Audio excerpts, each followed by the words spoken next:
اللي حصل انك حملت الوزاره عمليه تقيله على الفاضي، واحنا ياما حذرناك من اندفاعك ورا مصادر غير موثوق فيها. حتى لو كنت واثق فيها لازم تتاكد ويكون عندك اكتر من مصدر.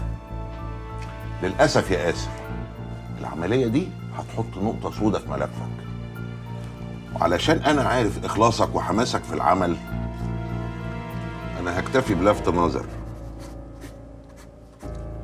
ان شاء الله تعوضها. ان شاء الله يا فندم.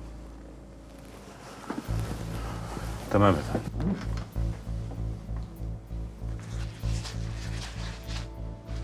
هو انت يا بنت كل يوم والتاني هتخترعي لي حجه تخرجي بيها؟ تكونيش فاكره نفسك هنا في عزبه ابوكي.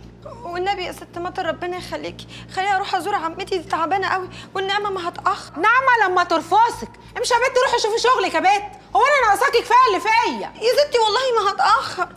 بنت عارفه لو ما مشيتيش من وشي هخبطك بضيف نافوخك. طب استهدي بس بالله، انت قلبك طيب ما بيجيش على حد. الهي وانت جاي ربنا ما يرقد لك، جيت قادر يا كريم. الهي انت براءه يا خلاص يا بنت خلاص، انت هتشحتي يا بنت. طب قولي لي اروح وانا مش هتاخر. طب افرضي خلقتك دي اهو. بقول لك ايه؟ نعم. سالتي لي على الولايه اللي قلت لك عليها؟ وليه مين؟ الولايه يا اختي بتاعت الاعمال. مالها؟ عرفتي يعني اسمها ايه؟ ساكنه فين؟ والنبي سالت يا ست مطر بس ما عرفتش اوصل لها الصراحه يعني. طب اسمعي يا بت، هو انت بتفهمي يعني في الحاجات دي؟ امال ايه؟ انا بفهم مين اللي بتشتغل الناس من اللي سرها باتع. طب بقول لك ايه، انا عرفت واحده كده يعني وعاوزاكي تيجي معايا. طب بصي، لو خليتيني اخرج دلوقتي انا هروح معاكي وقت ما انتي تعوزي، ايه رايك؟ ماشي يلا غوري. بالاذن. والله يا حاجه صحانا من صباحيه ربنا عشان نلف السوق ونشتري هدوم وحلويات وعصير وناخد الحاجات دي كلها ونوديها عند فتنا في المستشفى. شكله كده يا حاجه مهتم بيها زياده حبتين. دفع لهم فلوس؟ ها؟ زوز. هو يا حاجه اول ما دخل خرجنا بره وقعد معاهم. انت هتستعبط؟ انا ما احبش كده، اتقوا شري. بصراحه يا حاجه احنا بنيجي ننقل لك اخبار افندينا عشان حضرتك قلت لنا ده في مصلحته عشان لسه خارج للدنيا. وبصراحه كده يا حاجه احنا بنعمل الحكايه دي يعني واحنا متقدرين قوي. وانا بصراحه بحب افندينا قوي قوي قوي. تفتكر يا حمار انت وهو هتحبوا ابني اكتر مني؟ الحاجه بتقول لك يا حمار. ولا مش انا قلت كده يالا؟ هو انت قلت حاجه؟ هو انت اساسا حكيت للحاجه حكايه الفلوس اللي دفعها في المستشفى؟ هو دفع فلوس المستشفى؟ هو احنا يا حاجه ما اتكلمناش في الموضوع ده خالص؟ لا ما اتكلمناش في الموضوع ده خالص. مش بقول لكم بتستعبطوا؟ هو سيء علينا يا حاجه، سوء علينا. ودفع ايه كمان؟ ابدا يا حاجه، يعني مبلغ صغير كده تحت الحساب. هو كان موصي حسابات المستشفى ان ما ياخدوش منهم ولا مليم، ولما تخرج يكلموه يروح يحاسبهم. وبعدين بقى بيدفع لها فلوس مدرستها وقلنا مساعده، لكن يجيب حلويات ويروح لها كل شويه، ده اللي ما يتسكتش عليه. ايه يا فندينا، ما ترسلك على بر وتريحني.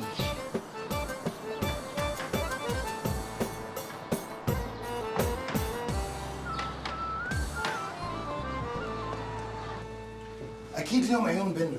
الحقني يا باشا. انتي ده انت جيتي القضاكي بتضحكي علينا يا بت. علي ما ينفعش كده، مش عاوزين حد يحس بينا. والمصحف يا باشا ما خبيت عليكم حاجه يا باشا، وحياة المصحف. بتضللينا يا بت، بتدينا معلومات غلط. انا قلت كل اللي سمعته وعملت كل اللي طلبتوه مني، اكتر من كده ما عنديش الصراحه يعني. امال انت ايه اللي جابك دلوقتي؟ خفت يا باشا، الفور بيلعب في عبي. انا اول ما عرفت اخلع خدت ديني في اسناني وجيت جاري. ما تقول لي يا اسر بيه. طب انت اهدي كده وقولي. اصل كلام المعلم النوح الصبح خوفني. قال لك ايه؟ قعد يقول كده كلام ما فهمتوش ويضحك بصوت عالي ويلمح ويلقع. خفت. اللي عملت حسابه طلع صح. معقوله يا باشا؟ معقوله النوح يلعبها كده؟ هي ما تتلعبش غير كده، ده قانون يا علي. لا مؤاخذه يعني يا باشا، انتوا بتقولوا ايه يعني؟ اصل انا مش فاهمه يعني، رسوني على بر. النوح رمى المعلومه لسوريا عشان توصل لنا، وفي نفس الوقت رمى المعلومه الخميس علشان يأمن نفسه. البيه عاوز يكسب كل الاطراف. ابن يعني ايه يا باشا؟ هو دلوقتي عارف ان انا شغاله معاكم؟ كل دي احتمالات يا سوريا، مش اكيد. وانا هستنى اما تبقى اكيد وتطير فيها رقبتي؟ لا يا باشا، احنا ما اتفقناش على كده. انا ملزومه منكم ولازم تحموني. الناس دي ما بترحمش، اقل حاجه عندها القتل. يا خسارتك يا سوريا، ادي اخرك لما تصدقي الحكومه. حسبي الله ونعم الوكيل في الحكومه. حرام عليكم والله، يا خسارتك. يا بنت بطلي ندب، بطلي ندب بدل ما ارميكي في الحجز. يا باشا حرام عليك، بقول لك انا خايفه. انت هتستنى ايه اكتر من كده يا باشا؟ حرام عليك، انت بتعاملني كده ليه؟ ما تقول له يا باشا يكلمني بالراحه. اقول له ايه؟ اقول له ايه بس يا سوريا؟ اهدي كده، اقعدي كده وكملي كلامك باذن الله. ربنا يخليك يا باشا. والله يا باشا انت اللي بتعرف تجيبني يعني الصراحه حضرتك بتكلمني حلو قوي. يا ريت تعلموا حاجه والنبي يا باشا. تعرف يا باشا انا ما بفهمش الا بالهدوء، والله العظيم انا اديك عينيا. انا بقول لك يعني ان رقبتي هتطير، والله العظيم هو ما حاسس بيا. انا خايفه يا باشا. بس بدل ما اخدك من ايدك ارميك عند النوع بايدي. يا اخويا انت بتعاملني كده ليه؟ وانا كنت متجوزه ابوك ولا كنت هتجوز ابوك؟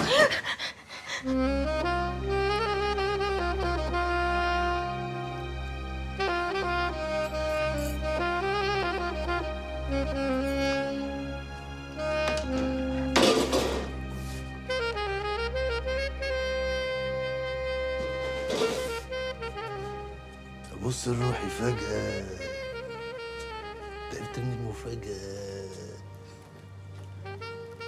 أنا مش عارفني. ما شاء الله، أنت عارفة يا حبيبتي إن كل الرجالة المتجوزين هيحسدوني دلوقتي؟ طبعا جمال وشعر ودلال وحلاوة، حلاوة بزيادة وخفة. وفوق ده كله بقى ما فيكيش اكتر حاجه بتخلي الرجاله المتجوزه تهرب من البيت. صوتك يا حبيبتي. طبعا الرجاله بتهج من البيوت بسبب صوت ستاتهم وزنهم، انما انا بقى في الجنه ونعيمها. هموت انا في السيبه الصامته. يلا بينا. هوبا.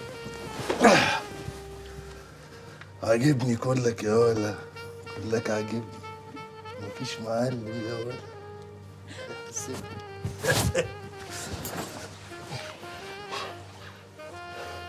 يا شو مالك مخشبه كده ليه؟ قلت لك ماليش مزاج الليله وانت اللي قفشت. فشت ده ايه؟ يلا يلا ده ايه؟ بقول لك ماليش مزاج الليله. هو ايه؟ هي دي اخر ليله ولا ايه؟ يا شو مالك؟ ماليش، ما عنديش مزاج، وبلاش فضايح بقى. فضايح دي ايه؟ انا حقي. وحق انا كمان يا اخويا انه يبقى بكيفي. طب وايه اللي مش جايب كيفك يا شو؟ جتتي مولعه نار، مش طايقه نفسي. فيها حاجه دي؟ مولعه؟ مولعه ايه؟ ده انا حاسس انك انت لسه طالعه من الثلاجه دلوقتي. بقول لك ايه، انجزي مفيش وقت. يلا انجزي يا اخويا، اذا كان على تمن الحبايه اديهولك. حبايه ايه وتمن حبايه ايه؟ انا بجيبها بالعافيه وعلى تمنها. وبعدين انا بعمل ده كله ليه؟ ما هو عشانك. مره تقولي لي انا ما باخدش حقي، ولما اجي اديك حقك تقولي لي ماليش مزاج. يا راجل انت عايز تعملها لنا الليله دي؟ هو في ايه؟ ما حرام عليك بقى وعديها، بلاش تتخنها. بقول لك ماليش مزاج يا معلم. شو شكلك كده ما بقيتيش تحبيني زي الاول. يا لهوي، شوف بقول ايه يقول ايه الراجل. يا راجل حرام عليك، مش كده. طب مش طايقه نفسي، حرام عليك. خلاص شو براحتك. شو اهو كده يا معلم، يا صاحب توكيل المزاج في البر كله.